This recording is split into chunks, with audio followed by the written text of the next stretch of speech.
Shedaralun, Polres Pidi berhasil mengungkap kasus penyelundupan manusia terhadap imigran Rohingya di lokasi penampungan sementara di Minaraya Gampong Munasahlun, Kecamatan Padang Tiji.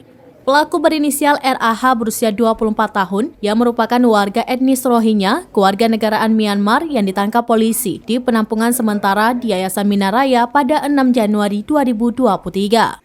Pelaku memiliki kartu UNHCR nomor 354-17CO4664 dengan alamat Johor Bahru, Kota Tinggi, Malaysia.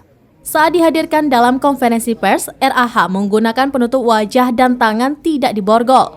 Kepada polisi, RAH mengaku imigran yang hendak dibawa kabur tersebut rencananya akan dikirimkan ke Medan, Sumatera Utara dengan tujuan Malaysia. Di Medan, pelaku ditunggu 4 agen lokal. Penyelundupan dilakukan melalui jalur laut dari Medan ke Malaysia. Sementara bos besar menunggu di negeri Jiran tersebut. Dilakukan oleh pelaku, modusnya adalah dia mencoba mencari para pengungsi yang sesuai dengan pesanan dia datang dari Malaysia. Itu sudah ada perintah untuk membawa seseorang ini tentunya pengungsi yang berada di Padang Tiji. Ini yang mau rencana kita keluar dari kamp pengungsian dengan tujuan ke Medan, dari Medan yang nantinya akan diantar ke keluarganya yang berada di Malaysia berdasarkan pengakuan dari RA. Jadi yang bersangkutan ini berangkatnya dari Malaysia.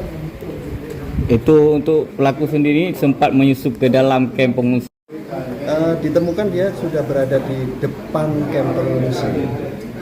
Di depan kamp pengungsi baru kita lakukan pendalaman bersangkutan.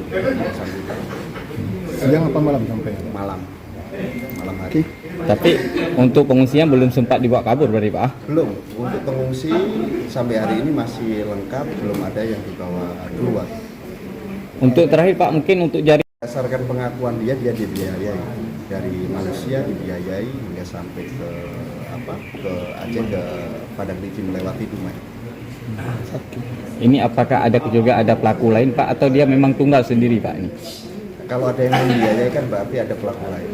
Nah, ini nanti yang akan dikembangkan oleh kawan-kawan penyidik imigrasi dan kami penyidik Polri, nanti Polda Aceh khususnya, dan kami insya Allah akan membackup penuh terhadap jalannya penyidikan yang dilaksanakan oleh. Dari Pidi, Muhammad Nazar, seraminus.com.